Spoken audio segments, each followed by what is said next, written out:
Fala galera, eu sou o João, serei o novo apresentador de vocês. Bom, antes da gente começar, quero pedir para você deixar o like aqui nesse podcast, se inscrever e ativar o sininho para todas as notificações. Agora, roda a vinheta da Geração do Futuro.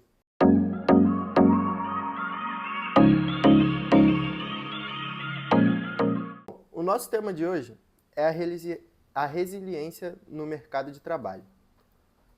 Como transformar quedas e não em combustível profissional. E para isso, a gente tem um convidado aqui muito especial e nosso professor, Hugo. Seja muito bem-vindo. Obrigado, João. Obrigado pela mais um podcast, né? O segundo dessa série que nós estamos fazendo com vocês, os alunos aqui do Geração do Futuro, né? Do On The Job Training. A gente está em plateia, continuamos em plateia. Aqueles que já participaram hoje já estão aqui observando. Os que estão observando vão participar também. Mas, em primeiro lugar, parabéns pela tua resiliência. Que a gente vai falar sobre resiliência hoje, né? Coloca ela aqui fazendo as coisas, porque senão ela vai inventar moda. Tem um sino na sua sala? Minha esposa comprou um sino. Por que ela comprou um sino? Resiliência. Podemos começar de novo? Podemos? Agora não pode fazer qualquer barulho, tá? Então, mais uma vez assim... Não, mais uma vez não, eu tinha que pegar. Começa de novo, é melhor. Vai, vambora. E é um tema muito importante. Falar sobre resiliência, principalmente na adolescência, na juventude, né? Quando a gente começa a entender o sentido da resiliência agora, no tempo atual, isso vai contribuir demais para o destino da fase adulta, né? De cada um que está aqui. Então, para mim, obrigado mais uma vez e vamos lá, vamos começar. Hoje se fala muito a palavra resiliência, na internet e nas empresas. Mas na prática, quando um jovem toma um não numa entrevista de emprego, a primeira reação é se vitimizar. Afinal de contas, o que é resiliência de verdade na vida de um profissional? Essa pergunta é a pergunta que vocês vão ter que aprender a lidar com a vida de vocês adulta. Talvez vocês até escutam muito isso dentro de casa. Eu costumo dizer, principalmente para o adolescente e para o jovem, que a primeira fase da resiliência, né, para você poder treinar isso na sua vida adulta, começa dentro de casa, com a família, né? Seus pais, seus responsáveis, quando cobram vocês, né? Geralmente, vamos lá, João, uma cobrança, né? Eu conheço muito bem sua mãe, né? A gente sempre fala isso nos treinamentos, né? Cíntia é uma mulher muito guerreira, conheço muito bem e sei lá o jeito dela. Quando ela vai para conversar com você, para te dar uma orientação, né? Geralmente na repreensão na maioria das vezes, né? Até porque você não deve facilitar muito a vida dela, né? Não, eu facilito. Você procura facilitar? Procuro. Tá. O que é basicamente a resiliência? A resiliência é você poder tratar com altivez. Então, o que é altivez? Com força de vontade, com, né, continuidade, persistindo em acertar, mesmo no momento ruim, né? Que é numa cobrança, numa briga, numa decepção. Ou até mesmo, por exemplo, vocês vão se deparar muito nisso na vida profissional de vocês. Às vezes vocês vão estar tentando fazer a mesma coisa diversas vezes e aí não dá certo. Isso é muito comum de acontecer. E aí vem a resiliência. O que é resiliência? É a persistência, né? É você continuar ajustando, tentando, fazendo o que é necessário para ter o resultado. Então a resiliência ela envolve muito essa parte. Sim, consegui. Deu para entender, pessoal? Sim. Bom. Pessoal, fiquem à vontade para fazer perguntas, tá bom? No mercado corporativo, muitas coisas saem do nosso controle. O projeto falha, o cliente cancela, o chefe cobra e o plano dá errado. Por que a falta de maturidade emocional faz tanto jovem desistir ou chutar o balde? Numa expressão muito bem dita. Na primeira dificuldade. Chutar o balde eu costumo dizer que chutar balde, inclusive, envolve muito mais, às vezes, até o comportamento masculino, né? Do que o feminino. Geralmente, assim, como eu já São 19 anos aqui, não somente aqui na Fortaleza Cursos, mas eu treino muitos profissionais, né, empresarialmente falando. E a gente vê muito a tendência do chutar balde mais para os homens do que para as mulheres. Mulher ela é mais resistente, né? Ela toma a cobrança. Geralmente a mulher ela é mais emotiva. Quando vem alguma cobrança, alguma palavra um pouco mais dura, geralmente a reação delas é mais no campo emotivo. Algumas podem chorar, né, se sentir ali, mas você vê que logo em seguida elas conseguem fazer uma boa recomposição e continuar. Já os homens é que é o maior desafio, porque o homem, né, pela própria característica masculina, né, a gente como é que eu posso te dizer? Todo homem gosta muito de conforto e sossego. Estou falando alguma mentira aqui para os homens? Não. A gente não gosta muito de treta, de confusão. Então, justamente por ser uma característica muito predominantemente falando masculina, quando vem os desafios, vem a cobrança, uma briga, né, uma pressão, é mais característico do homem querer essa coisa do chutar o balde. Não quero mais isso não. E isso reverbera muito, por exemplo, no mercado de trabalho. Semana passada eu estava falando com um empresário e ele falou para mim que entrevistou 6 jovens. 6 jovens. Tudo sexo masculino. E ele não aproveitou nenhum. Por quê? Porque ele percebeu, ele disse que a recrutadora, né, que era uma psicóloga que estava fazendo recrutamento, percebeu na própria fala e a postura deles que eles não aguentariam a pressão profissional. E como o lar é um ambiente que tem normalmente pressões profissionais, naturalmente a própria RH ela falou, não tem condições de aproveitar esses rapazes. Por quê? Porque eles são, predominantemente falando, explosivos. Então isso é muito comum, geralmente, no homem. O homem tem essa característica de chutar mais o balde. As meninas não. As meninas até sentem vontade, mas elas são mais reflexivas, né, em muitas das vezes. E o que faz isso acontecer? O que faz isso acontecer é pelo simples fato de... Hoje eu posso dizer isso de uma forma muito clara. O jovem de hoje não está sendo forjado para o futuro. Por quê?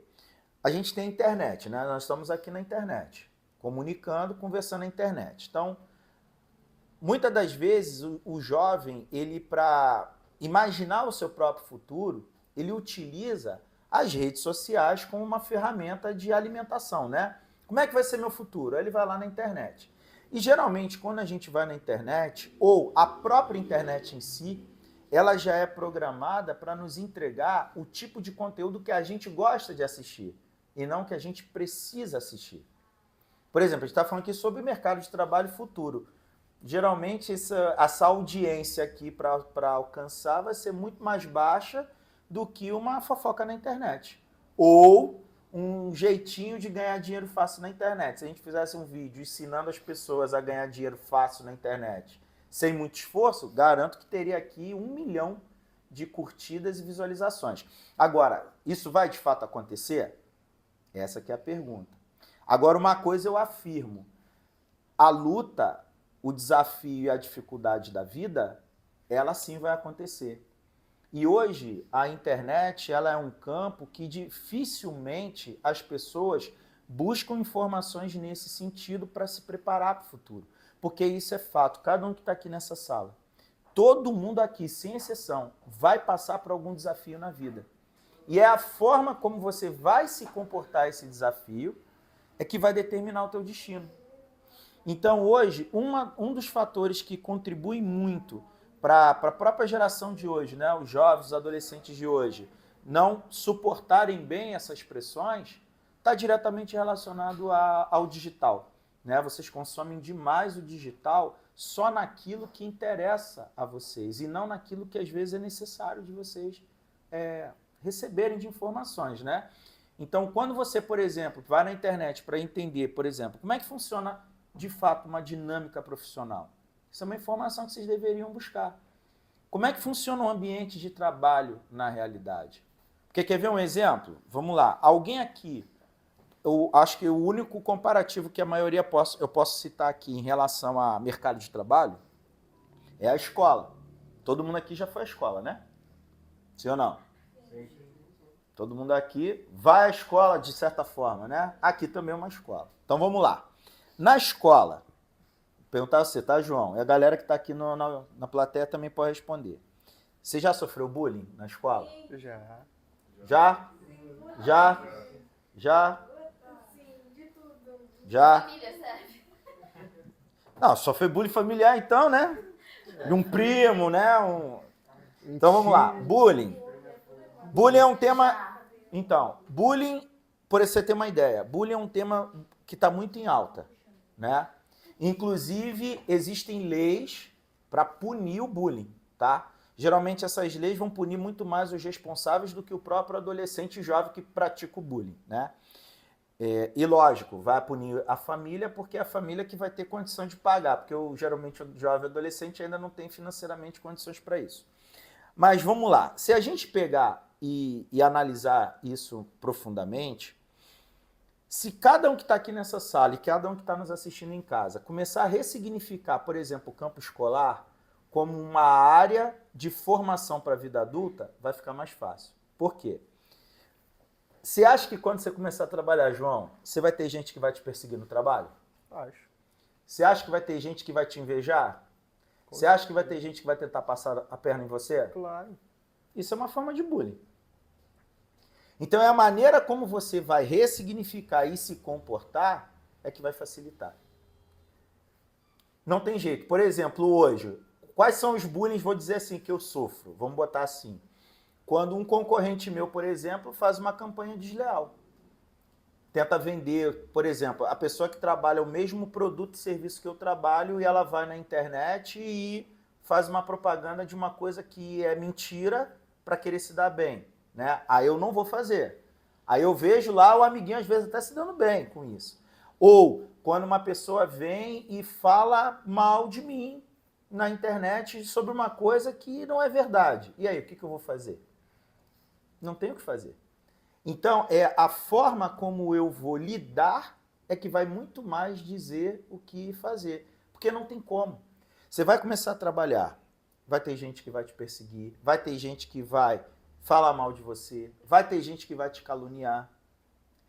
Eu acho que a maior dificuldade, inclusive, que você vai ter profissionalmente são com aquelas pessoas que normalmente você faz amizade no trabalho. Geralmente é assim, você começa a trabalhar num lugar, você vai, faz amizade lá, aí daqui a pouco você descobre que você está crescendo no lugar que você está trabalhando e aquelas pessoas que você fez amizade não estão crescendo. Elas vão falar mal de você. E aí aquilo pode te gerar uma grande decepção. Você vai olhar e vai dizer assim, pô, caramba, logo fulano? Logo fulano. Isso é muito comum. Então, a resiliência e o chutar balde, eu vou dizer para você o seguinte, no fim das contas, quando você decide chutar o balde, você está se prejudicando. O que eu mais falo com vocês aqui dentro, toda semana, né? Eu falo sempre isso e vou repetir agora até para quem está em casa. O relógio biológico de vocês continuará avançando, sim ou não? Sim. Você está há quantos anos hoje? 17. Daqui a 2 anos, 19. Daqui a 10 anos, 27. Não vai parar. O relógio, o tempo, vai continuar andando. Então, quanto mais rápido você ressignifica essas coisas na sua vida, entendendo que não tem como evitar, fica mais fácil. Fica mais fácil. Então, é isso que eu sempre tenho passado. Não tem como, não dá para fugir do bullying.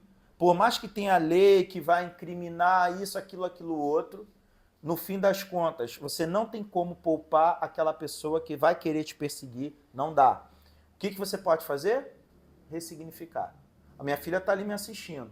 Eu lembro ela pequenininha, ela falava para mim quando ia para a escola. E falava, pai, estão falando isso de mim, pai, estão falando isso daquilo de mim.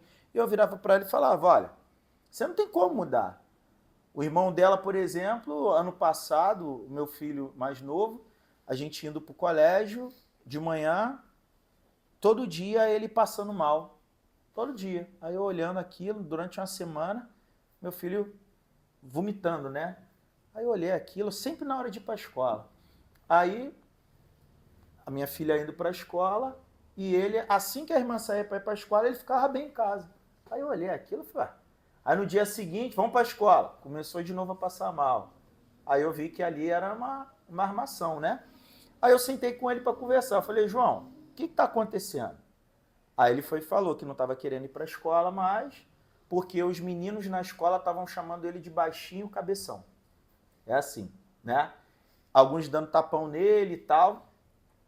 E aí eu perguntei pro meu filho assim, falei, vem cá, como é que você se sente com isso? Aí ele falou, pai, não gosto, me sinto mal, sinto vontade inclusive de bater. Menino, chutar o balde. Isso é típico do homem. Geralmente a mulher, quando está sendo perseguida, faz o quê? Reage, chora, né? Assim, fica magoada. Homem, quer logo dar 2, 3 tapas, soco, chute, é a natureza, né, biológica nossa. Aí eu sentei com meu filho e eu expliquei para ele. Eu falei, cara, vamos lá. Aí eu fui explicar para ele. Falei, João, olha só, é o seguinte, você é baixinho, você é baixo, você vai crescer, mas você ainda é baixo. Não tem pra onde correr. Não tem pra onde correr. 2, a parte do nosso corpo que mais desenvolve, mais rapidamente desenvolve é a cabeça. Então, mesmo você sendo baixinho, a sua cabeça ela desenvolve mais rápido. Então, você está realmente com a cabeça maior do que o seu corpo. Só que a diferença, meu filho, que eu, como sou adulto, eu estou te explicando biologicamente o que está acontecendo no seu corpo. Só que os seus amigos na escola têm esse entendimento? Não. Então, eles vão te chamar de quê? Baixinho cabeção. Aí ele começou a rir. Aí eu falei assim, mas meu filho, eu vou te ensinar um truque que o seu avô me ensinou na época da escola quando me chamavam de gordinho cabeção. Porque na minha época eu era gordinho cabeção. É de família. É de família. É de família.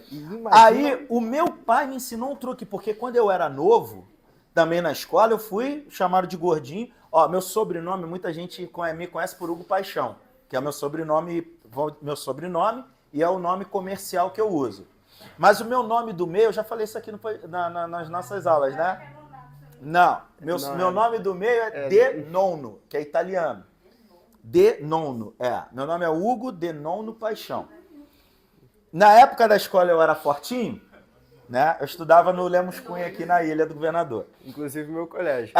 Então você estuda no Lemos, né? Então, pô, imagina, tava aquele colégio imenso, cheio de gente, e eu era gordinho. E aí, a galera me chamava de Hugo Danoninho. Aí fizeram uma música ainda. Hugo Danoninho tem cara de chambinho, porque na época tinha um Danoninho e um chambinho, que eram 2 iogurtes. Cara, aquilo me dava uma raiva. Dava, pô. Tu acha que eu não sentia vontade de chutar o balde? Com certeza. Na cara dele. Chutar, bater. Aí eu chegava em casa com a raiva danada. Aí eu virei pro meu pai, pô, que eu quero bater. Eu era garoto, né? Aí meu pai olhou pra mim e falou assim, cara, vou te ensinar o truque que acaba o bullying rapidamente. Aí eu falei, como é que é? Se zoa. Aí eu, me zoar? Estão te chamando de quê? Hugo Danoninho. Fala que tu é o Hugo Danoninho, pô. Aí eu comecei, cara, eu ia pra escola, aí eu ficava, eu sou o Hugo Danoninho, prazer, Hugo Danoninho. Hugo Danoninho, Hugo Danoninho. Aí a galera que me zoava, olhou e falou assim, ó, chatão. O cara já se zoa, perdeu a graça. Resumindo, eu comecei até a fazer parte daquela galera que já me chamava para fazer parte, e eu passei a não ter mais bullying. Foi a mesma coisa que eu fiz com meu filho. Eu falei, estão te chamando de baixinho cabeçudo? Então fala que tu é, pô. Aí ele, mas eu vou falar, pai? Fala. Aí ele foi e falou. Quando eu cheguei em casa à noite, no mesmo dia, ele tava me esperando. Aí ele, pai, você é brabo. Aí eu, o que foi? Pai, eu cheguei na escola e fiz o que você falou. Fiquei falando que eu era baixinho cabeção, que eu sou cabeçudo e tal. Os garotos que estavam me chamando de cabeçudo, ficaram, E aí pararam de me zoar, me chamando de cabeçudo, e ainda joguei bola com eles na escola. Falei, é mesmo? Resumindo, João também aqui, João, né? O padrão cognitivo humano é sempre o mesmo. Ou você está no grupo do que zoa, ou você está no grupo do que é zoado, ou você está no grupo neutro. São 3 características. O que você tem que entender é, quanto mais aqueles que te perseguem implicam em você, mais eles notam em você essa fraqueza e vulnerabilidade, aqui tem um ensinamento, né? Isso aqui é um fato, mas aqui tem um ensinamento que vai servir para a vida futura de vocês profissional. Quando uma pessoa ela te persegue, né, implica com você, está dizendo muito mais sobre a pessoa do que sobre você. Essa é a grande questão, que o adolescente e o jovem não sabe.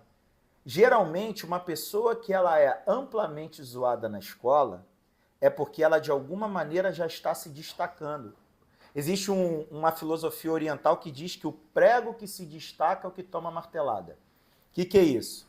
Se você botar uma tábua cheia de prego, geralmente o cara que vai bater no prego, ele vai procurar o prego que está um pouco mais acima para bater. Então, geralmente, quando você sofre alguma forma de perseguição, implicância e tudo mais, é porque de alguma maneira você está se destacando. Então, isso é normal também. Então, quando a gente entende tudo isso, e aí você vai começando a entender, por exemplo, bullying na escola é uma ferramenta para você aprender a lidar com o campo profissional, porque no campo profissional a diferença é que a gente não vai chamar de bullying, mas a gente vai chamar de quê? De perseguição, implicância, concorrência e tudo mais. Então, quando a gente ressignifica isso, fica tudo realmente mais fácil. A gente estuda na mentoria os 4 temperamentos. Na hora do problema ou da frustração, como cada temperamento costuma reagir? Quem é que corre mais risco de explodir e quem corre mais risco de se omitir e travar? Legal a pergunta, né? Então vamos lá rapidamente, né? Até para ajudar o pessoal que está em casa. Vamos ver se o João lembra. Quais são os 4 temperamentos, João? Colérico, fleumático, sanguíneo e melancólico. Colérico, fleumático, sanguíneo e melancólico. Qual é a característica do colérico? E a característica eu não vou lembrar. Não lembra? Não Tu lembro. lembra o teu, né? Lembro. Qual é o teu? Sanguíneo, colérico. Ou melancólico. Tá, mas qual é a tua característica predominante? A fala. Você é bastante conversador. Sim. Isso é uma característica do Sanguíneo. sanguíneo. Pronto. Então vamos lá, relembrando. Os 4 temperamentos, colérico, sanguíneo, fleumático e melancólico. Para quem está nos assistindo. Então você tem o que fala de forma direta, grosseira, sarcástica. Geralmente, na maioria das vezes, é o colérico, tá? Qual é o lado bom do colérico? Íntegro, direto, leal. A gente tem que sempre lembrar disso. Todo temperamento tem a parte boa e a parte não é ruim, mas é de aperfeiçoamento, tá? Então o colérico, ele é o quê? Ele é muito leal. Se ele disser para você assim, o Guilherme tá aqui na minha frente, ó, Guilherme, dia tal eu tô ali, dia tal ele vai estar. Esse é o colérico. Então o colérico, ele não gosta de perder tempo. Então ele é muito ético, muito claro nas relações dele. Qual é o lado que ele precisa sempre se aperfeiçoar? É o lado da moderação da fala. Porque geralmente o colérico, ele é muito grosseiro falando. Ele não nota. Então ele tem que aprender a ser mais maleável no falar, entendendo que quem está do outro lado nem sempre é um colérico igual a ele. Já o sanguíneo, que a gente está falando, o sanguíneo é igual a nós dois aqui, né? Se a gente não tiver um roteiro para conversar, ferrou. A gente vai ficar papeando aqui até a noite e não vai acabar isso aqui nunca. Porque nós somos geralmente mais conversadores. Qual é o nosso lado de aperfeiçoamento? Concentração e atenção. Porque a gente tem uma tendência a ser descompromissado com as coisas. Lado sanguíneo. Fleumático já é mais sem muita expressão, não esboça reação, muito na dele. Então, mas eles são mais de passos a passos, né? Roteiros, funcionam muito bem. E o melancólico, que gosta também de falar, é um bom conversador, mas ele é mais pessimista. Então, tudo que geralmente o melancólico fala, eles até gostam de conversar, mas você sempre vê aquela inclinação negativa. Isso aqui é legal, mas acho que não dá bom. Porque geralmente isso aqui dá errado. Você vê muito melancólico nesse sentido. Então, dentro da resiliência, geralmente, quem tem a tendência de chutar o balde mais rápido, que eu digo chutar o balde não é desistir, mas é explodir, colérico. Geralmente, você está num campo, por exemplo, num time que eu já treinei recentemente, dava para ver claramente, né? O colérico, ele tem um perfil meio impaciente. Então, você está treinando, o colérico ele é muito rápido para aprender as coisas. O problema do colérico é que ele é muito astuto para aprender, mas nem sempre está aprendendo aquilo que você quer ensinar. Então, você está falando, ele está assim, ó. Aí daqui a pouco ele fica irritado porque ele já está deduzindo o que você está falando, achando que ele já entendeu. E às vezes ele não entendeu. E aí ele fica realmente mais explosivo. Então, o colérico, geralmente, eles são mais reativos em senso de time, né? Eles reagem mais rápido. O sanguíneo já é mais aquela tendência à dispersão. Sanguíneo em um time profissional tem que trabalhar muito concentração. Eu sempre faço para mim. Porque a gente, se deixar a nossa cabeça, é um caos interno natural. Então a gente já começa a voar. Então a gente, geralmente, o sanguíneo ele não é muito de chutar balde, porque o sanguíneo não gosta muito de briga e confronto. O colérico gosta. O colérico gosta de briga e confronto. Sanguíneo não gosta de briga. Então, o sanguíneo é do deixa disso, vamos lá e tal. Então, é uma tendência natural. O problema na resiliência do sanguíneo é que o sanguíneo ele tem uma tendência a abandonar de forma velada. O que é isso? O colérico ele chega e fala, não quero mais. O sanguíneo não fala nada. Ele só vai dando desculpa. Ele vai dando desculpa, vai escorregando e daqui a pouco some. E aí ele larga as coisas no meio do caminho. Geralmente o sanguíneo, ele é complicado, eu falo por mim, que a gente é muito empolgado para começar, mas é um desafio para terminar. Sanguíneo, para ele terminar alguma coisa, vai muito mais da disciplina mesmo, da resiliência na disciplina. Porque a gente, sei lá, a gente enjoa fácil, né? E se não tomar conta, isso reverbera para vários campos da vida. Campos relacionais, campos de intimidade, né? Então, isso é muito delicado. Então, geralmente, o colérico ele é mais reativo, o sanguíneo ele é mais escorregadio, tá? O fleumático ele é mais disperso, né? Disperso em que sentido? Ele desconecta mesmo se não for do interesse dele. não for do interesse dele, né? Então aí você tem que roteirizar bastante para ele não se perder, tá?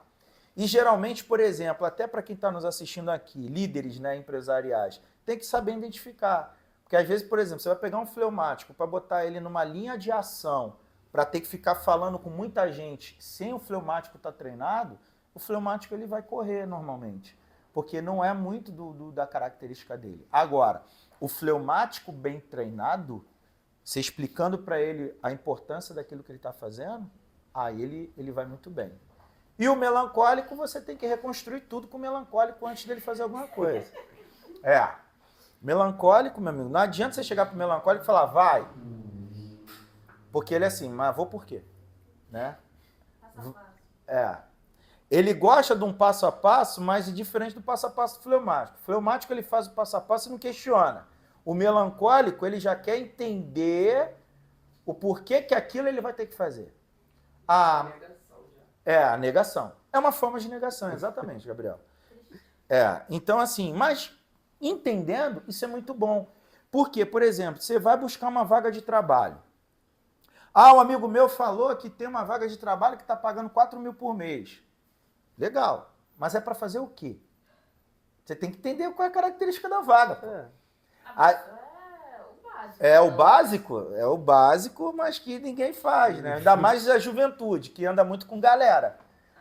O Natan arrumou um emprego. Arrumou um emprego de quê, Natan? Nem pergunta. Pô, arruma pra mim lá. Pô, na minha época isso era muito comum, cara. E fulano tá trabalhando. Tá trabalhando com o quê? Pô, bota na fita aí. Me indica lá. Isso é muito comum. Aí o cara vai e te indica. Pô, João é meu amigão. Aí chega pro responsável da empresa e fala, João, meu emprego é pra você, tá? Bora lá comigo. Chega lá, cara, não tem nada a ver com você. Ou então você vai ter que fazer uma jornada de aprendizado muito grande. E aí, esse é o ponto importante. Se não tem nada a ver com você, você vai ter que fazer uma jornada de aprendizado. E aí é na jornada de aprendizado que envolve a resiliência. Depende muito do amigo também, porque tem uns também que às vezes nem aparecem. A gente deixa mais... Também tem. Você estava falando sobre sanguíneo, sobre ele desistir de forma velada. Tipo, eu sou colérica sanguínea. Dependendo da situação, tipo, eu só vou deixando, mas depende da situação, eu explodo muito rápido. Então, tipo, depende do meu humor. Mas a gente acabou de falar justamente sobre a característica do colérico e do sanguíneo. Você tem um pouco dos dois. Então, em algumas situações, ou você estoura, ou em outras situações você vai deixando de lado, que foram as duas situações que eu citei. Essa semana eu tô tentando treinar, tipo, de eu respirar antes de responder as pessoas. Sim. Beba água. Assiste o podcast passado, né? Se você assistir, inclusive a gente tá ali com o nosso copinho d'água, se quiser também, né, toma sua água. Mas o beber água, ele é importantíssimo mesmo, ajuda demais. O melancólico, ele arruma a briga ou ele tenta resolver? O melancólico, boa pergunta, melancólico arruma a briga ou melancólico busca resolver? Por exemplo, o melancólico, ele é um resiliente disfarçado. Vou explicar. Porque a gente está falando sobre resiliência, né? O que é resiliência? É a tua habilidade de permanecer enfrentando os desafios da vida, né? Só que aqui entra um ponto importante. O melancólico, normalmente, ele não encara o desafio, mas ele gosta de ouvir sobre o Lema. Se tem uma coisa que melancólico ama, é problema. Se ele descobrir que você está com um problema, ele vai sentar para te ouvir, para entender o teu problema. E, na realidade, o que gera prazer para o melancólico é o problema, não é a solução do problema. A solução do problema é uma outra jornada. Mas ele gosta. Então, por exemplo, eu tenho amigos melancólicos. E é impressionante, por exemplo, que o melancólico ele tem uma habilidade de dizer que está no problema, que para mim, que não sou melancólico, eu acho estranho pra caramba. Eu tenho amigos melancólicos que estão comigo. E aí, fulano, como é que você tá? Pô, cara, não tô legal não. Mas o que foi? Pessoa que senta pra ouvir, mano. Eu não sabia que o melancólico era Melancólico, ele é um excelente ouvinte. Eu adoro Muito. ouvir quando é problema dos outros. Olha aí. É do problema também. Não, assim, o melancólico, ele gosta de ouvir problema. E ele não gosta de falar do dele. Sou eu. Ele ouve dos outros, mas não fala do seu. Então, não. Aí é que tá. O melancólico, ele fala dele quando ele se sente íntimo da pessoa para falar. Mas ele gosta muito de ouvir problemas. Porque gera gatilho de prazer. O gatilho de prazer do melancólico é ouvindo problema. Fiquei desempregado. Como é que é isso, cara? Tu ficou... cara. Aí ele fica. Aí me conta. Aí tu vai contando cada fase do problema. Parece assim que tu vai descer no buraco e ele fica assim, ó. Pô, cara. Tá impressionado. Ele mas tá doido pra rir. impressionado. Não é que ele tá doido pra rir, não. É que isso, por incrível que pareça, é uma fonte de prazer pra ele. Ele gosta de ouvir o problema. Por exemplo, eu sempre falo isso. Geralmente o melancólico, ele gosta de ver aqueles filmes de superação. Já vê aqueles filmes que o filme é treta do início ao fim. Aí nos 10 minutos finais do filme vem toda a solução. Esse é o filme que o melancólico ama. Né? A Procura da Felicidade, do Will Smith. Pô, meu irmão, eu vejo aquele filme e dá uma raiva, cara, porque eu fico pena do cara. Eu adoro. A Busca da Felicidade, A Procura da Felicidade, do Will Smith, que ele...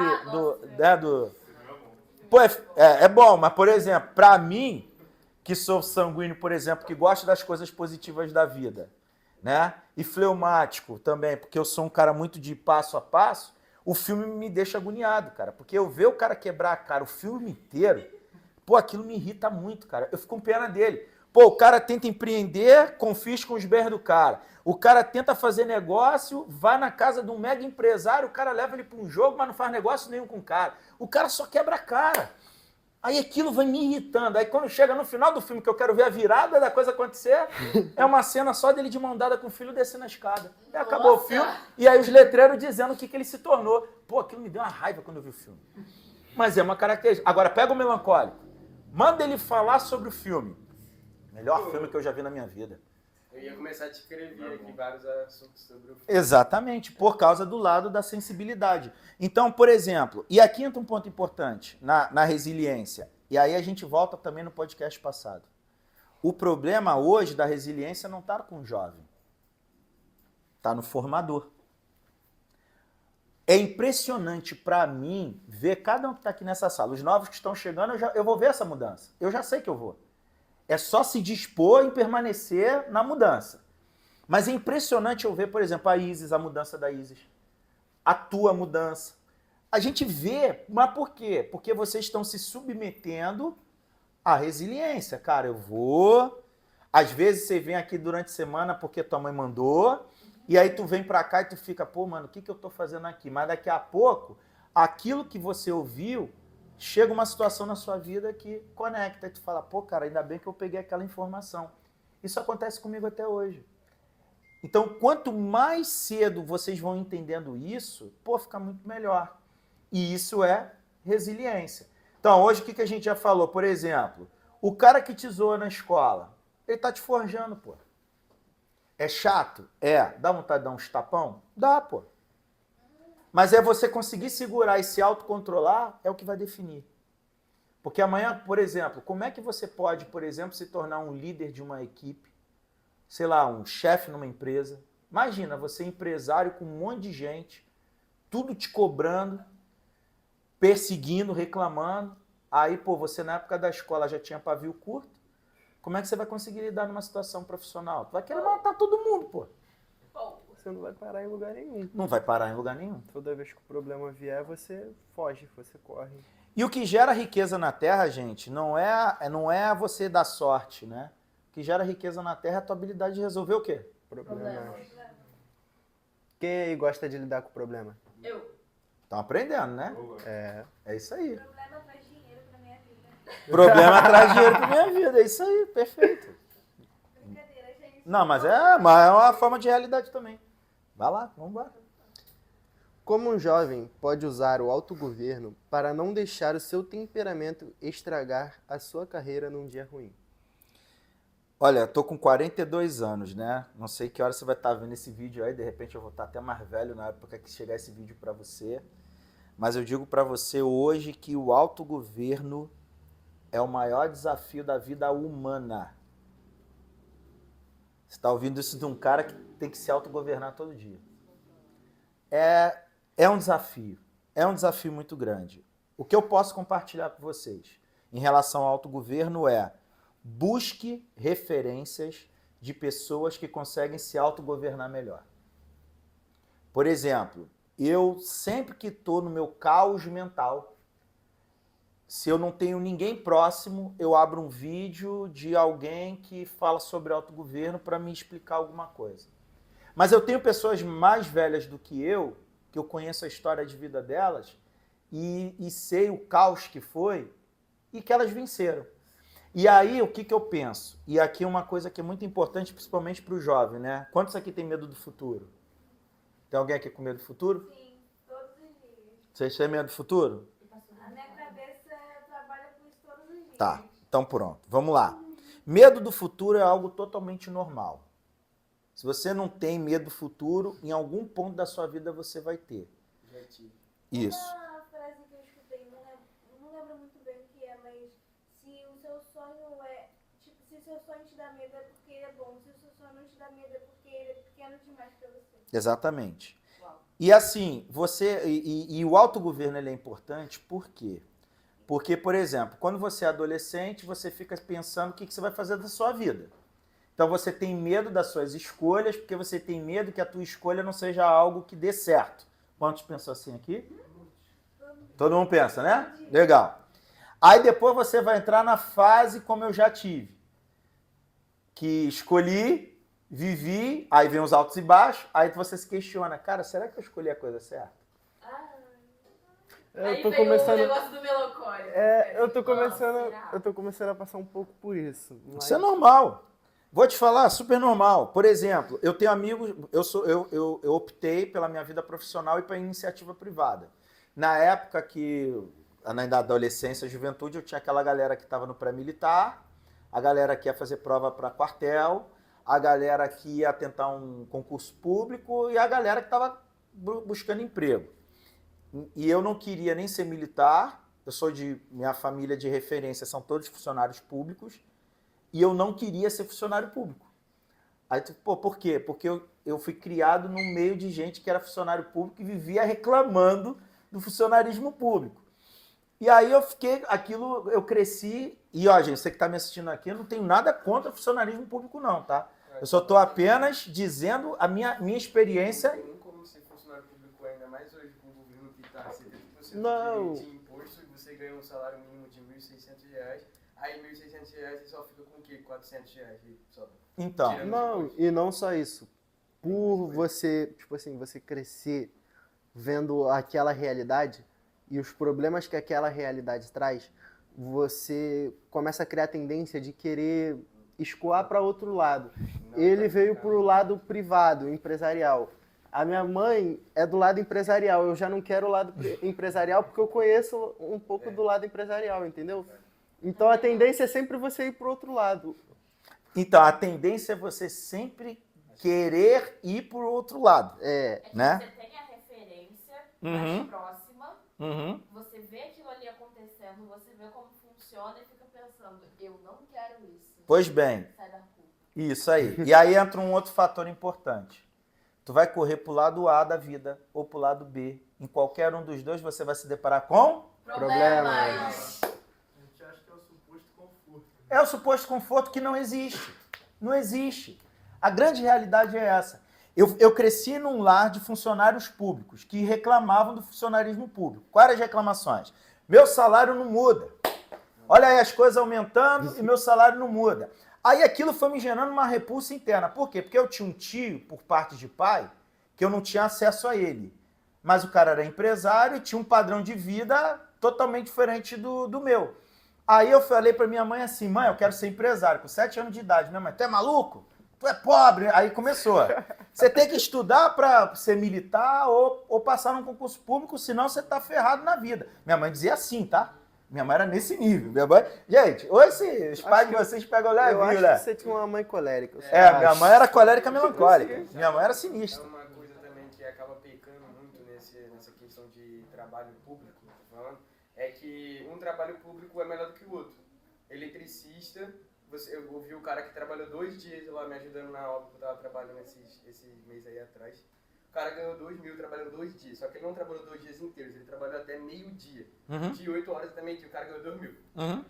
Só fazer a fiação da casa toda. Eu falei, se fosse pra fazer isso, eu fazia. Caraca, eu sei fazer, entendeu? Aí o quê? O médico não ganha isso tudo. Dependendo da área que ele tiver, ele vai ganhar até menos, muito menos do que isso. Entendeu? Então, Essas questões. aí entra um ponto importante, você vai entender. Tem época da obra, aí tem época também que não tem obra. Aí o cara, na época que não tem obra, ele Mas vai... tem uma profissão que sempre fica. Não, então, vamos lá. Existe um termo que é na resiliência vocês têm que aprender, chamado sazonalidade. Alguém sabe o que é sazonalidade? Sim, dependendo do tempo ou da região, uma coisa, sei lá, época de couve-flor. Aí vai ter muito, mas couve-flor vai estar mais barato. Época de laranja, a laranja vai estar mais barata. Perfeito. Então, a sazonalidade é o período bom de uma coisa, mas daqui a pouco tem aquele período de escassez. Exatamente. Então, o grande problema é o seguinte, quando você faz uma escolha na sua vida e tu pega o período da colheita, do crescimento, aí tu faz assim, cara, tomei a melhor decisão da minha vida. Mas também vem o período do quê? Da escassez. Aí quando vem o período da escassez, cara, por que eu não fiz aquilo que minha mãe falou para eu fazer? A seca. É a seca. Então, isso faz parte da vida.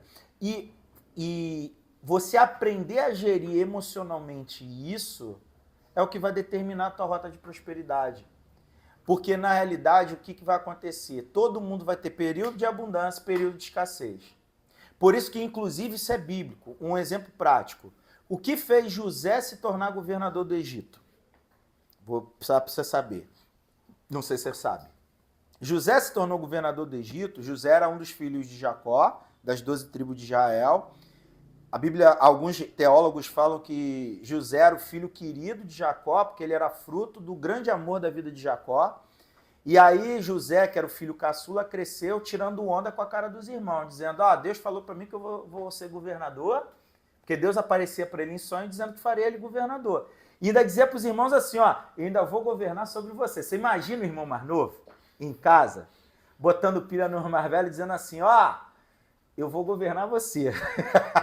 Os irmãos criaram uma raiva tão grande.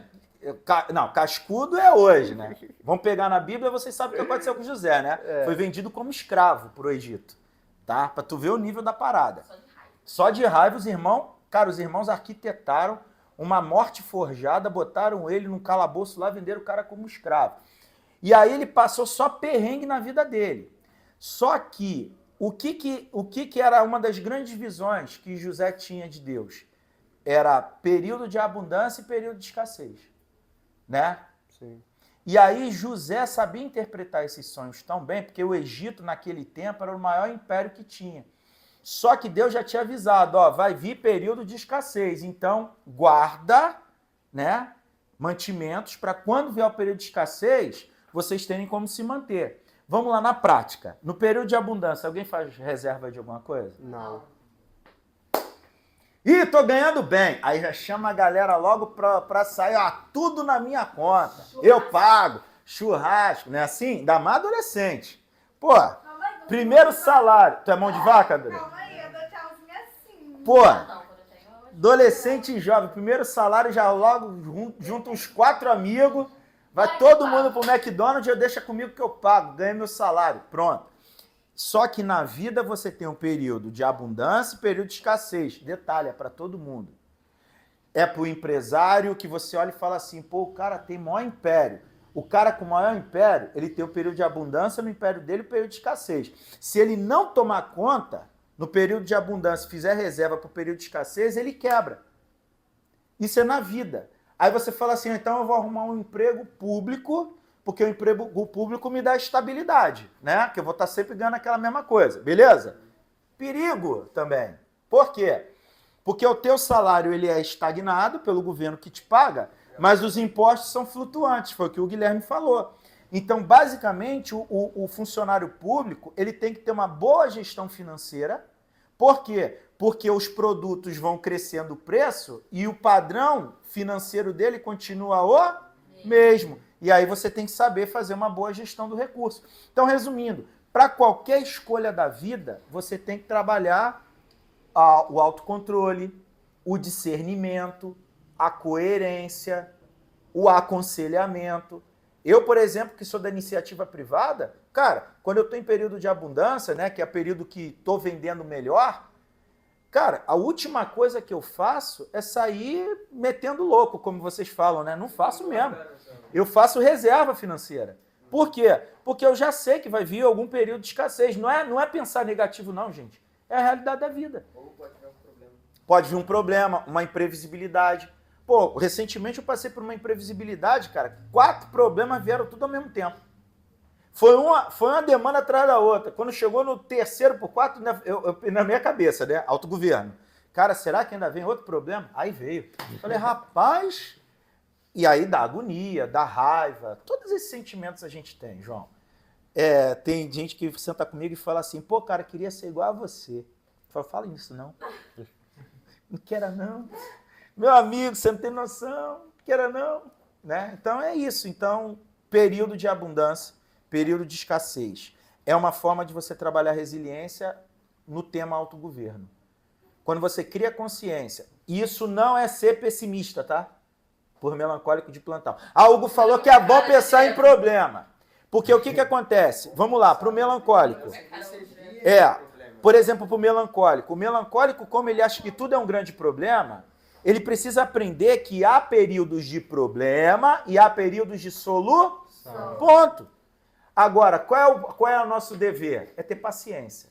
Porque, vamos lá, quando a gente está na boa, alguém lembra? Na hora da boa, tá tudo bom, né? Mas quando vem o problema, a gente já fica... Uma vez, parece que vem um mar. Não, e na realidade é porque a gente fica agoniado querendo sair do problema. E aí é que mora o perigo. Por exemplo, na adolescência. Geralmente na adolescência, quando vem os problemas da adolescência, da juventude, vocês querem fugir do problema rapidamente, sim ou não? Sim. E aí vem as mais escolhas. Sempre vem um abençoado de um amigo de dar um aconselhamento errado. Ou um desejo maluco da tua cabeça para tu querer fugir daquela dor que você está vivendo. E aí, um exemplo prático, a maioria dos jovens que eu já aconselhei, que tem vícios, drogas e tudo mais, quando você vai ver onde começou aquele vício, foi justamente num período de grande dor ou de muito prazer. Era tanto prazer que aí veio a oferta, porque é sempre assim, tá? A oferta ilícita, ela chega geralmente assim. Você está naquele momento no hype, né? Tudo bom, tudo dando certo, aí vem aquela oferta estranha. Ou você está no ápice do sofrimento, da dor, aí vem a oferta estranha. O que é a oferta estranha? Cara, vou ter um negocinho aqui para você sair dessa dor. Toma. Isso se dá pra usar como exemplo, por exemplo, a bebida, né? Por exemplo, Sim. quando a pessoa tá muito feliz, normalmente eles usam o álcool pra poder ficar mais animado, pra poder comemorar. E ao coisa do contrário tipo. também. E ao contrário também. Perfeito. Quando a gente tá triste, a gente prefere beber. Perfeito. Pra fugir daquilo ali. Perfeito. Geralmente, quando você usa qualquer forma Já de... chegar em casa já e mandar áudio pra ele chorando porque tava Nossa! Tava na É. Bem saca. específico, Como é né? que é? É. Então, Bem específico. adolescência e juventude, justamente por ser essa fase de transição da vida, né, de você estar saindo de deixar de ser criança para se tornar adulto, geralmente vocês começam a serem flertados dessas experiências, né? E é aí que mora o perigo, porque envolve autogoverno. Porque, fato, buscar meios alternativos por qualquer forma de química para prazer excessivo ou fuga de dor, geralmente vai cair no vício. E aí, para sair do vício é mais complicado. Entendeu? Porque, assim, ó, o que vocês têm que entender? Nenhuma dor ela é permanente, assim como nenhum prazer ele é permanente. Tudo é transitório. Vou pegar o exemplo do podcast passado. A semana passada estava frio danado, quando a gente gravou, não estava? Hoje já está quente. Temperatura já não mudou? Semana que vem, nem sei o que vem semana que vem. Então, a vida é assim. Agora, fato, o autogoverno te ajuda a refletir sobre isso. Cara, tá ruim, mas daqui a pouco melhora. Quando as coisas dão errado na empresa ou na vida, como é que a gente aplica o método do altar? Autoconsciência, leitura, tempero, alinhamento e resultado. Para recalcular a rota sem perder a postura. Esse tem tudo a ver com o que a gente está falando hoje sobre o autogoverno, né? O método altar que a gente tem trabalhado muito aqui semanalmente é justamente uma ferramenta que vai ajudar você, né, que está nos assistindo também, o pessoal aqui na plateia, a se autogovernar. Se a gente sempre lembrar que o caminho para o resultado tem 4 passos antes, fica mais fácil. Porém, mesmo ficando mais fácil, não significa dizer que você vai rapidamente alcançar isso. Vamos lá, relembrando. Método altar. Quais são as letras? A de Alinhamento. autoconsciência. L, Alinhamento. leitura. T, Tempero. tempero. Tempero por causa que fome. L, A, Alinhamento. R, Resultado. resultado. Autoconsciência, leitura, tempero. Alinhamento, resultado. Lembra sempre, a mente humana quer ir logo para a letra R. Esse é o desafio.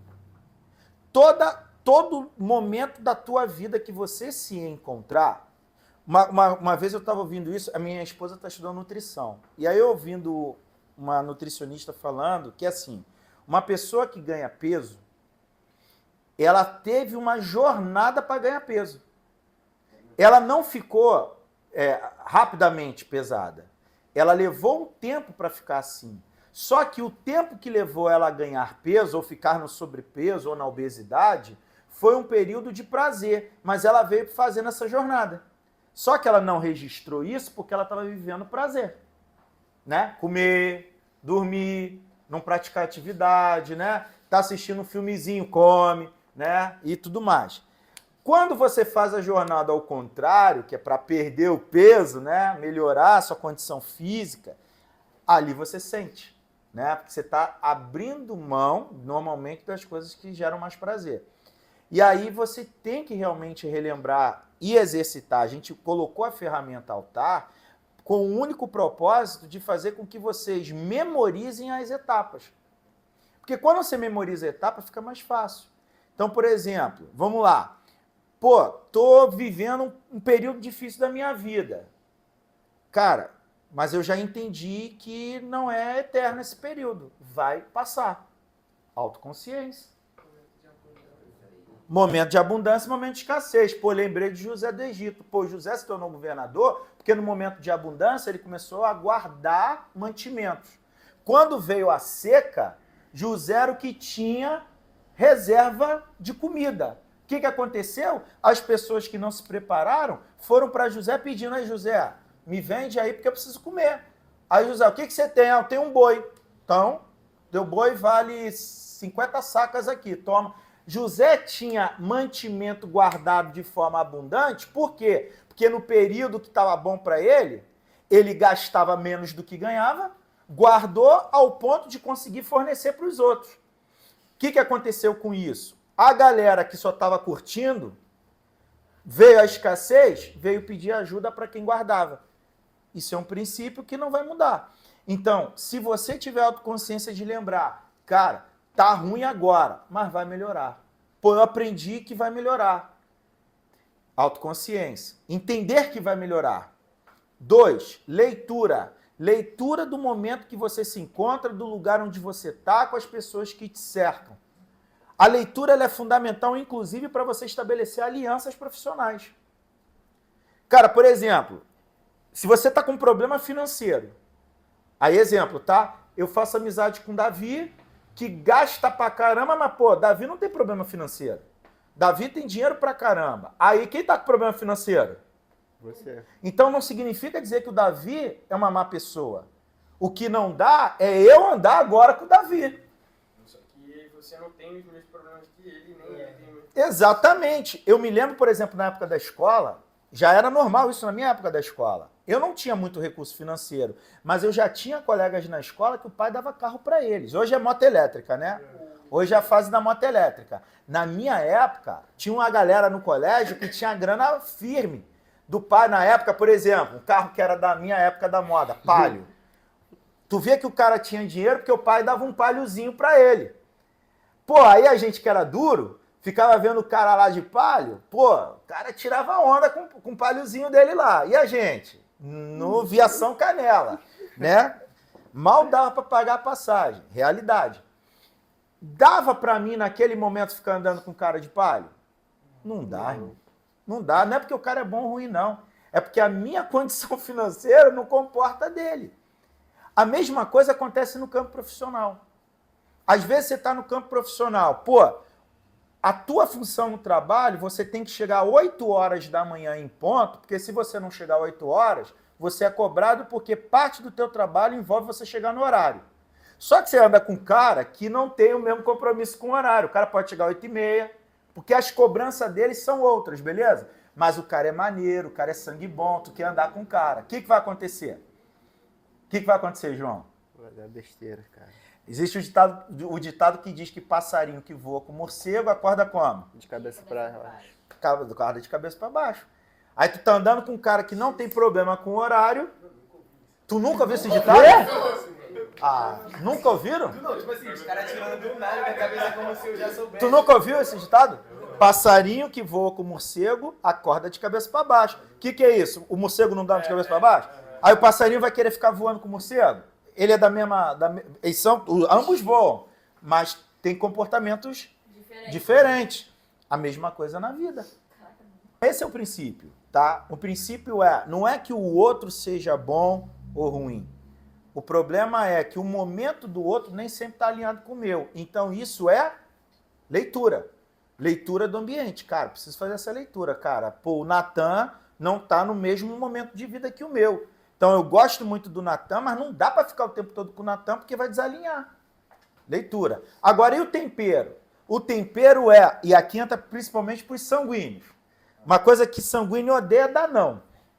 A gente não gosta de dar não, né? Então, bora, Davi, tal lugar. Se o Davi é sanguíneo, vai ficar assim, ó, pô, ele não pode ir. Aí faz assim, vamos lá. Vamos. Depois se enrola todo, cara. Cara, o que mais a minha esposa briga... Não, a briga da minha mulher, por exemplo, comigo é sempre a mesma coisa. Cara, não dá, pô, você não dá não para ninguém. Eu falo, não é que eu não dou não, é porque eu acho que dá pra resolver. Dá pra fazer. Dá pra fazer. Então, assim, mas ela tá certa.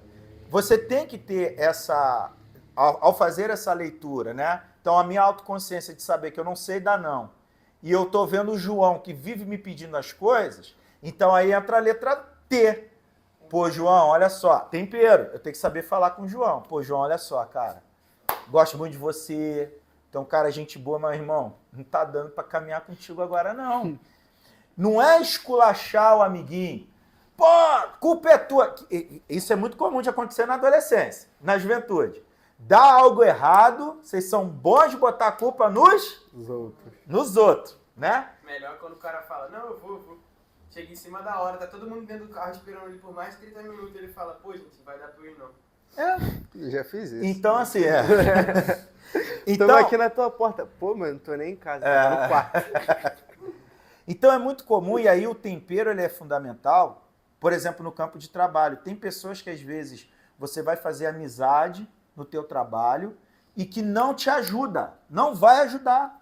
Mas o cara é sangue bom, beleza. Separa um dia na semana na tua agenda para tu falar com sangue bom.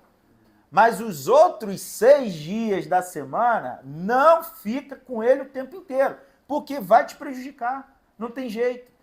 Mercado de trabalho, eu falei isso na semana passada, mercado de trabalho compensa resultado, não compensa quem você é. Você vai estar trabalhando numa empresa, o que vai te manter numa empresa não é porque você é gente boa e amigo do dono da empresa. O que vai te manter na empresa é você entregar resultado para a empresa, cara, senão não vai dar. Pô, Guilherme, me amarro em você, mas pô, não dá para ficar contigo não porque eu não tenho como te pagar. Então essa é a grande realidade. Então, se você tiver essa consciência e saber ser temperado, também não é esculachar os outros, porque as pessoas se aproximam da gente. Mas você tem que saber delimitar até onde dá para você ir e o que é ideal para você não se aproximar. Porque no fim das contas, a responsabilidade vai ser sempre com a tua própria vida. Então, se eu dou sim ou se eu dou não, a consequência vai ser sempre para quem? Para você. Para mim mesmo. Então, o tempero ele é importante para você não matar relacionamentos, tá? Mas, ao mesmo tempo, também saber delimitar esses espaços. Pô, agora dá, agora não dá. Hã? Falar com carinho. É tipo isso. Tipo, tu quer dar um não. Tu Então. vai chegar e falar, pô, não vou, mano. Então, Aí Guilherme. eu falo. Então, vamos lá. Falar com carinho. Nem sempre dá para falar com Não, é carinho. isso que eu falei. Resumindo o que o senhor falou, é falar de uma forma, tipo assim, pô, vou dizer um não, mas eu vou dizer um não falando, pô, não posso sair, tô sem dinheiro. Não mano. necessariamente direto. Pô, exatamente, não necessariamente direto. Isso aí. Então, mas aí é que está o ponto. Vamos lá, vou dar um exemplo que aconteceu recentemente comigo. Olha só. A importância de você dominar temperamentos, ter autoconsciência e saber fazer leitura. Eu tinha uma cliente num contrato que eu tinha já há muitos anos. Muitos anos. E eu conheço o temperamento dela. Ela é colérica. No momento que ela ia cortar o contrato comigo, ela ia ficar se explicando muito? Não. Foi o que aconteceu. Ela mandou uma mensagem para mim dizendo, ó, ela me pagou e falou assim, aproveitando, acabou. Só escreveu assim, ó, tá cancelado. Ela fez isso. Pagou, porque o colérico ele é ético, então ele cumpre. E logo em seguida, ela pagou e já escreveu embaixo assim, ó, aproveitando, tá cancelado. Ela só escreveu isso, tá cancelado. Ponto. Ó, um ali ó, já. Caraca. Mas Eu agora a também, gente eu vai ficaria no- tipo, nossa, bicha grossa. Mas, Então, mas é calma aquilo, aí, vamos como lá. O Hugo já sabia o temperamento dela, ele não fez nada, ele só ficou normal e falou, é o normal dela. É o normal dela. É só ela ser Ela é normal. colérica. Eu vou esperar de um colérico virar para mim e falar assim, então, Hugo, veja bem. Não precisa ser Nós- grosseiro, não ser Não, colérico, aí é que tá o Mas ponto. ela não sabe que tá ser sendo grosseira. Ela não sabe. O colérico, o normal do colérico é sim, sim, não, não. Então não adianta eu esperar de uma pessoa colérica que ela vá se explicar muito do porquê que ela... Ela só vai Quais são os fatores que fez ela cancelar o contrato comigo? Inúmeros. Ela pode não estar mais gostando do meu trabalho. Ela pode estar passando por algum problema nesse momento financeiro que não dá para ela Aí manter. ela segurou, igual Só ela que o colérico, por exemplo, ele não gosta de expor muito não vai se explicar. as suas sensações. Ele vai dizer somente se, da mesma forma, foi quando ela me contratou. Ela me ligou e disse, eu estou precisando do seu serviço, quanto que é? Eu falei, é tanto, bora. E me pagou na hora. Então, o que acontece a partir daqui? É isso que vocês precisam entender. Da mesma maneira que foi para ela me contratar, que eu gostei pra caramba, quando ela me ligou e falou quanto que ela me pagou e eu achei maneiro, eu tenho que ter autoconsciência de entender que quando ela fosse me cortar, ia ser da mesma maneira. Aonde que isso se aplica na tua vida? Tu começou a namorar uma menina. Mó gata, ela é colérica. Ela chega pra você e fala, João, gosto de você, acho você lindo. Gosto de você. Porque a mulher hoje em dia ela é muito mais altiva. Na minha época era mais diferente isso aí, tá? A mulher ela chega e fala mesmo hoje, abertamente que sente. Aí tu, pô... Não sei nem se tu tem namorada, tá? Mas se tiver namorada, a namorada do João não leva... É só um exemplo, tá? Pra não dar problema pra você, tá? Aí, pô, a garota elogiou... Vou pegar o Davi agora. Pronto, que o Davi não tá na câmera, tá? Elogiou o Davi fez assim, ó. Pô, ela gostou de mim, mano. Mandou a real desse jeito. Pô, legal. Meu amigo, a mesma forma que gerou prazer pra você da forma como foi, vai ser na hora do problema. Porque na hora que ela disser também que não tá mais afim, eu falo assim, ó, não quero mais não. E tu vai ter que segurar. E tu vai ter que administrar. Por isso que a autoconsciência é fundamental, a leitura é fundamental e o tempero é fundamental. Vamos lá, sendo práticos. Quando eu tomei o corte do contrato, eu achei maneiro? Não. Claro que não, pô. Mas a reação do Hugo foi tipo assim, eu só mantive normal, só aconteceu. Entendeu? Faz parte, cara. Agora ia acontecer. Eu ia agir. Ó o melancólico. Uma hora. Caraca, exatamente. O melancólico vive assim, ó. Mais um mês deu certo, mais uma hora vai dar ruim. Não, gente, vamos lá. Vai virar corte. Tudo. É. Eu sou assim com tudo. Gente, o que acontece? A leitura, ela é importante para vocês entenderem que a mesma forma que as coisas chegam, geralmente numa invertida, vai ser da mesma maneira que elas também vão chegar. As pessoas possuem os mesmos padrões. Uma coisa, por exemplo, vocês vão ouvir muito de colérico. Eu não acredito sobre temperamento. Eles falam assim. Minha mãe. Eu não acredito. Acho isso a maior besteira que existe. Fico rindo. Por que eu fico rindo? Porque eu já sei que é assim.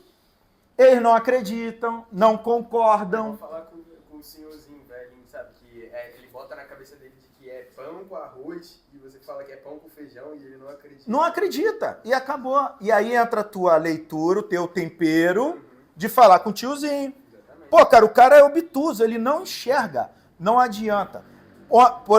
Eu tomei a perda do contrato. Você acha que eu ia pegar para perguntar para a pessoa por que ela tinha cortado o contrato Provavelmente comigo? nunca mais ela ia fechar contrato com ele depois disso. Sabe o que ela falou para mim depois de tudo? Porque aí eu fui entregando as coisas para ela direitinho, no final ela só escreveu assim para mim, ó, no final. Se eu precisar novamente de você, eu posso te ligar? Falei, claro. Entendeu? Porque ele não falou. Ela já estava, provavelmente, no momento que ela recusou o contrato, ela estava o quê? Com um problema enorme financeiro. Aí Não ela sei. Ó, o Sanguíneo. O Sanguíneo vai pensar em tudo. Ele já tá... Exatamente, é o que eu coloquei na cabeça. Sim, Não perfeito. o que realmente vai acontecer, entendeu? Eu imaginaria isso. Pô, ela tá com um problema sério, ela cancelou o contrato pra conseguir dinheiro, tá entendendo? Depois ela mandou uma mensagem pra, tipo assim, falar, ó, eu terminei o contrato com você, mas eu vou precisar do seu trabalho. Posso te pedir ajuda? Morreu. Aí. Eu ia agir da mesma forma, mano. Tinha um desenho que eu vi que o nome do vilão era Cérebro Dourado. Ele pensava em todas as variantes. Você tá falando igualzinho. Então. Gente, mas olha só, vamos pegar, eu não sei que esse personagem não, mas faz muito sentido. O que acontece? O ponto central, e aí vocês vão aprender um outro princípio. A vida é igual uma roda gigante. Isso é um ditado popular. A vida é uma roda gigante. Uma hora, na roda gigante, quem anda de roda gigante está onde? Está no meio. Uma hora está em cima, outra hora está no meio, outra hora está embaixo. É assim. Então, o que você nunca pode, aí a gente lembra do último podcast, cuidado sempre com a vaidade. A vaidade é o grande perigo. A comodidade é o grande perigo. A acomodação é o grande perigo. A arrogância é o grande perigo. Ah, eu tô bem porque eu tô com os contratos aqui, tô ganhando legal, vou ficar olhando pro teto? Vai nessa. Tu nunca sabe. Cara, Vai chegar no momento que vai ser todo mundo cortando. Vai ficar um- Cara, vem período de escassez, cara. Por exemplo, quem trabalha aqui com a gente na Fortaleza Curso. Outro dia veio o Cauã falar comigo. Cara, pô, todo dia tem uma demanda, não sei o quê. Eu falei, meu irmão, olha só, a gente não trabalha no desespero. A gente trabalha na manutenção.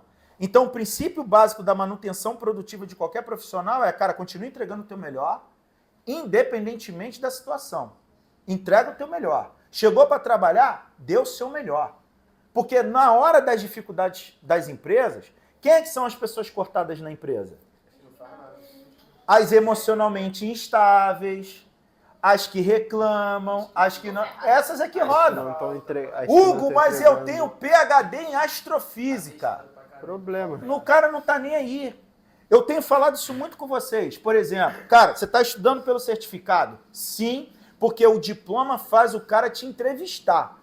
Porque quando você entrega um diploma numa entrevista de trabalho, você está dizendo para o entrevistador assim, ó, eu terminei o que eu comecei. Só que isso não determina que você fique. Por quê? Porque é a tua habilidade de resolver o problema dele que vai fazer você permanecer onde você está. Cara, se tu entender isso, acabou. Ninguém vai te permanecer numa empresa porque tu é maneiro, ninguém vai te permanecer na empresa porque tu é amigo do dono da empresa, nada, vezes nada. Não funciona assim. Isso eu ensino em casa para os meus filhos. Cara, ninguém vai te dar oportunidade porque você é amigo, filho, parente, a não ser que sejam coisas que infelizmente envolvem esses negócios. Mas a vida real é essa. Se você é bom no que você faz, aperfeiçoe-se mais e, acima de tudo, nunca se ache demais. Porque quem se acha demais se arrebenta. A Bíblia diz, em Provérbios 24:10, que se você vacila no dia da angústia, a sua força é pequena. Como é que a gente constrói essa força para não vacilar diante das tempestades da vida profissional? Maravilha. E aí a gente pega justamente o fechamento do que a gente começou, né? A gente falou no altar do A, do L e do T, né? Aí você vai entrar novamente no A, que é o alinhamento, né? Então, como que eu aprendo a lidar com as tempestades da vida? É o que a gente está falando aqui hoje. Nada é eterno. Nada. Eu não quero nem ser fúnebre no que eu vou falar, mas é um fato, né? A vida humana, ela é eterna? Não. Cara, tem uma realidade, todo mundo que está aqui nessa sala sabe que um dia todo mundo vai embora. Por mais duro que isso seja, mas é a grande realidade. Agora, é no intervalo da nossa vida, é o que vai determinar, né? E nesse intervalo de vida em que eu nasci e eu um dia vou partir, mas é nesse intervalo de vida é que eu vou entender que existem as transições de tudo. E aí é o que você citou, o exemplo de Provérbios. E se você for pegar isso dentro do campo prático profissional, cara, a maioria dos gestores hoje, eles observam exatamente isso. É a forma como você se posiciona perante ao caos. Porque você se posicionar bem quando tudo tá bom, isso aí qualquer um faz. Quer descobrir que o cara é um grande profissional? Não é do tudo bem. Bota ele no caos. Bota ele no perrengue. Bota ele no desafio. Aí, geralmente, vira peneira, cara. Vai virar peneira. Vai virar peneira. Por quê? Porque a peneira da vida ela vai sempre existir. Para quem quer trabalhar e para quem não quer trabalhar. Talvez a pessoa olhe e fale assim, mas eu não quero trabalhar não, então porque depois que eu assistindo aqui o podcast eu percebi que eu não quero trabalhar. Mas bem, seus pais não são eternos. Assim é que eles vão dar essa fletear. Ainda tem essa. Hoje quem é adolescente sabe disso, seus financiadores são os pais de vocês, eles vão ficar a vida inteira financiando vocês? Não tem como, não dá. Então quanto mais cedo você se alinhar a isso e entender, vai fazer parte. Pô, eu arrumei um trabalho. Pô, legal, você arrumou um trabalho? Arrumei. Maneiro. Aí, são as fases, né? Arrumou o trabalho. No início do trabalho, caraca, arrumei o trabalho, melhor emprego do mundo. Calma, gafanhoto. Espere.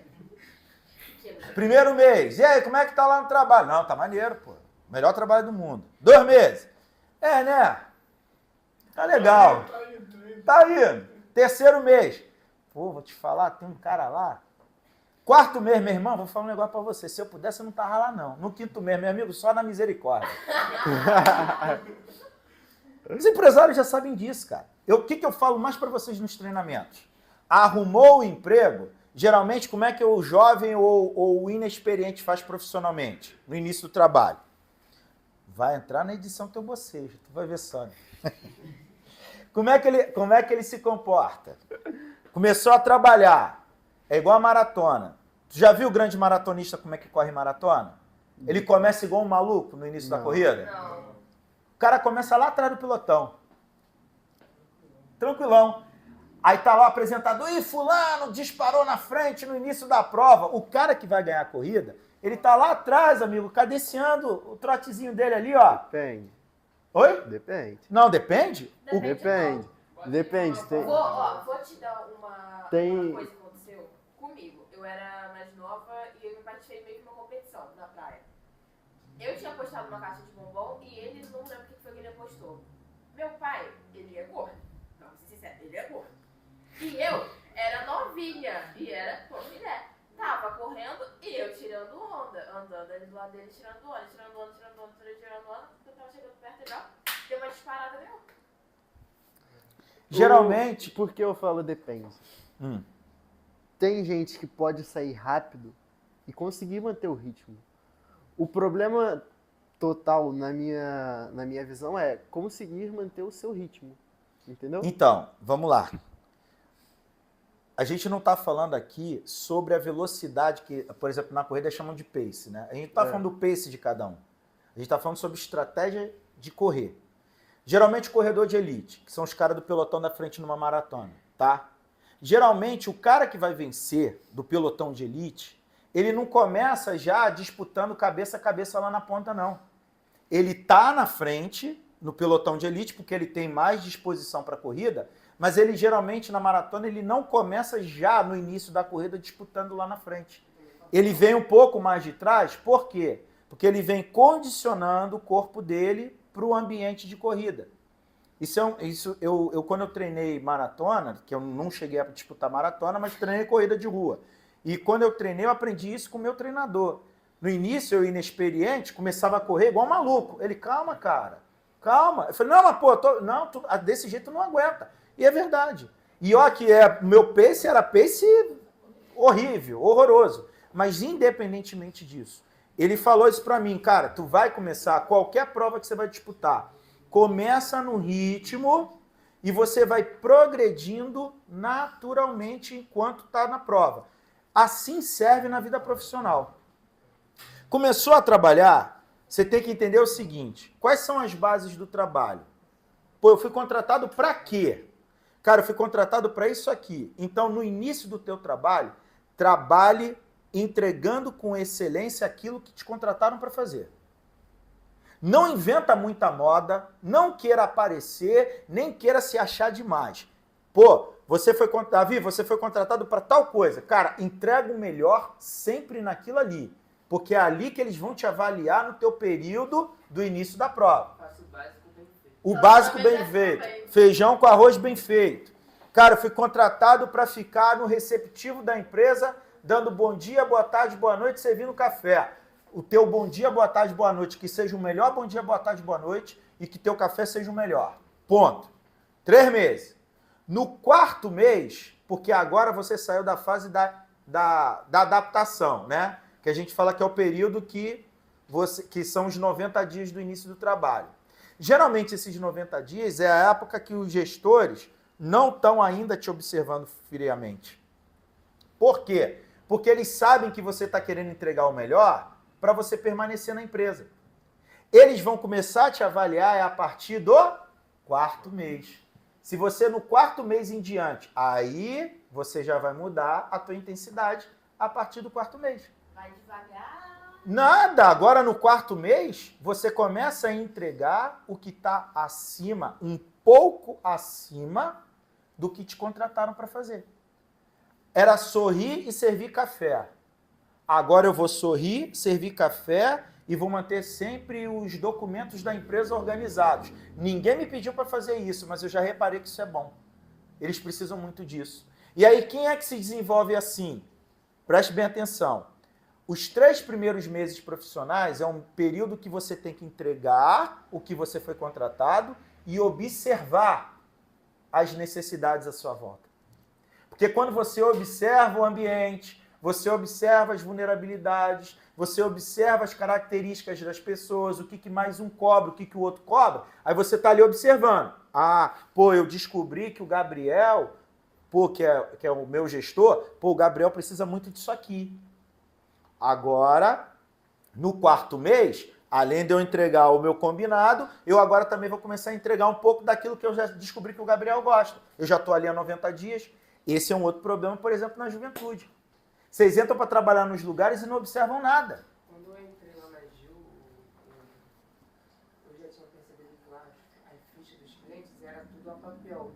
E como eu já estava introduzindo o cliente de cuna, eu pedi ajuda para a Robertinha para me ensinar a mexer o básico do Excel para passar tudo pro computador. Aí consegui passar. Perfeito. Maravilha. É isso aí. Agora, por exemplo, você entregou antes dos 90 dias. E aí o que acontece? Você, naturalmente, elevou um pouco mais o nível de cobrança em cima de você. Geralmente, nos 90 dias, gravem isso. Para que eu fui? Fui solicitado para tal coisa. Eu vou entregar com excelência aquilo que me pediram para fazer.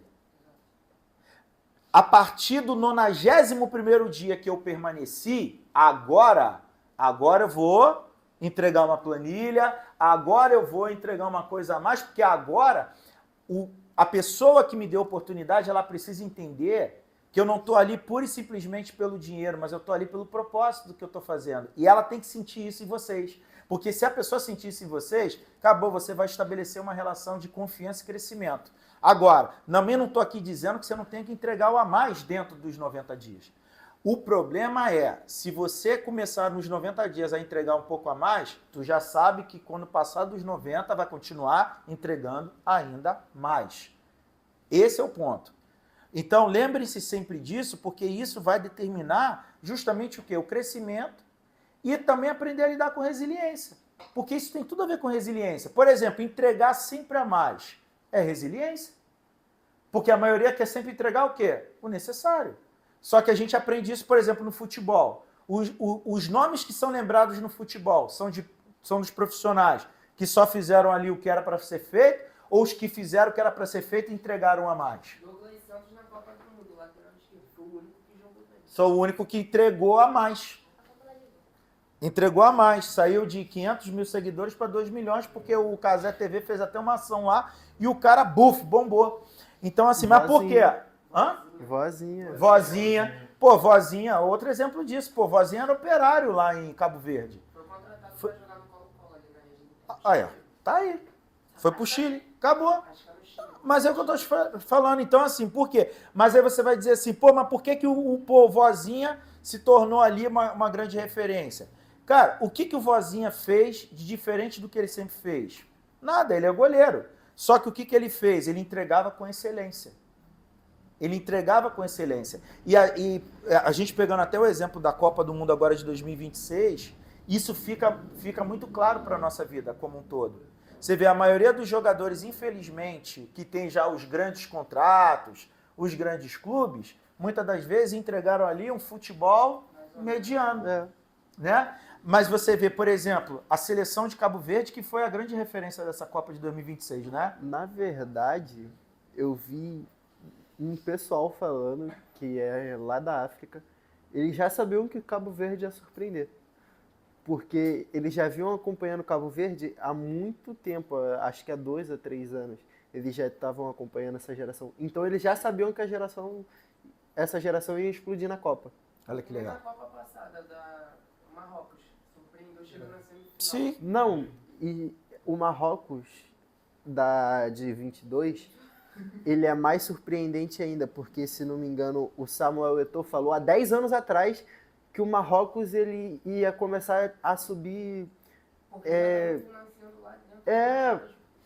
Ele ia começar a se destacar muito no futebol mundial. Então, Vai demorar um pouquinho. essa é a questão. Na realidade, o próprio exemplo da seleção brasileira em 2026 é o exemplo que a gente pode usar no mercado de trabalho como um todo. Às vezes você pega um bom contrato, às vezes você tem uma boa renda, e aí você entrega o mais ou menos. Né? E lembre-se sempre que na vida profissional, o mais ou menos ele nunca vai ser compensador. Porque quem trabalha com o mais ou menos, ele acaba não permanecendo. Você vê o exemplo da própria Copa do Mundo. A seleção buscou o mais ou menos e caiu nas oitavas de final, né? Então, assim... assim, enquanto não ressignificar, porque o que a gente está falando aqui é sobre comportamento. Enquanto não ressignificar, realmente vai ser sempre difícil. Muitos jovens querem o resultado de um grande profissional, mas não querem passar pelo processo de ser afiado e corrigido. Porque o orgulho e a vaidade são os maiores inimigos da resiliência. Porque o orgulho e a vaidade são os maiores inimigos da resiliência. Porque me coloca como a primeira pessoa, o centro do universo em todas as coisas. Um exemplo muito prático, tá? Se você se achar demais, ou se você se achar de menos, você está na vaidade. Você está na arrogância. 2 formas de manifestação de vaidade é quando eu acho que eu sou melhor que todo mundo ou quando eu me acho pior que todo mundo.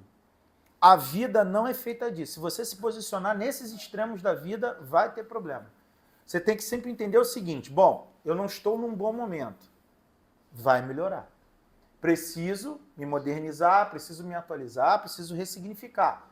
Vai melhorar. Ah, eu estou indo muito bem. Cara, eu estou indo bem, mas eu preciso estar atento porque as coisas podem mudar e eu tenho que estar preparado para essas mudanças. Leitura. Aí a gente volta para a leitura. O tempo todo. O tempo todo é leitura de ambiente nesse fim das contas. Então, assim, a resiliência, ela envolve muito essa questão. Porque a pessoa vaidosa, ela não é resiliente. Ela não é resiliente. O vaidoso, ou ele entrega os pontos, ou ele se isola num campo de superioridade e não se conecta mais a ninguém. E esse é um grande perigo. Por quê? Porque todo processo de crescimento na vida sempre vai envolver alguém. Sempre tem um semelhante, sempre tem mais alguma pessoa que vai contribuir com o teu destino. E você não pode se fechar para isso, entendeu? Então, um aconselhamento, né, para os jovens aqui, até para os pais que estão aqui nos assistindo, é entender isso.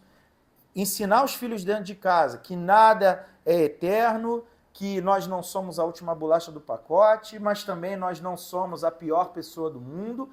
E a vida é isso daí, cara. É essa transferência de posição toda hora acontecendo, isso faz parte da vida. Para fechar esse episódio hoje... Ih, eu esqueci de ler. Mais um erro de gravação. Não. Vai ser possível, filho. Você vai arrumar uma pessoa mais velha da casa. Tá. Tá você. Eu passo aqui. Para fechar esse episódio de hoje, o que o projeto Geração Futuro e a Fortaleza Cursos esperam de um jovem que decide aprender a ser resiliente de verdade? Muito simples. On the Job Training é o que a gente está fazendo aqui toda semana, reunindo uma parte da juventude que se dispõe, né, também em ser treinada, em ser forjada. A nossa expectativa com isso é fazer com que a própria plataforma, né, do YouTube entregue esse conteúdo para o máximo de empresários que estão aqui nos assistindo também, para eles verem assim, que é possível. Se você trabalhar com o jovem perto, você ensinar, aplicar a metodologia, acompanhar, o jovem entrega. Né? A nossa equipe ela é toda formada de ex-alunos, né? Que muitas das vezes as pessoas poderiam olhar e dizer assim, pô, será que vai? Pô, será que essa pessoa é a certa ou não é? Ninguém sabe. A realidade é uma só. Todo mundo é capaz de aprender, todo mundo é capaz de se desenvolver. A gente só precisa se colocar à disposição de viver. Então, a gente entende muito isso aqui. Esse é o nosso entendimento, que cada semana, cada jovem que aqui está, a gente vai continuar trabalhando, vai continuar desenvolvendo para que eles possam entregar. Essa é a nossa missão e a nossa visão. Pessoal, quero agradecer a todo mundo que está vendo esse podcast e que chegou até o final. Quero agradecer a nossa plateia, a presença do nosso professor. Boa! Lembrando a você, deixa o like, se inscreva no canal, também ativa o sininho para todas as notificações. E na semana que vem, temos mais um episódio.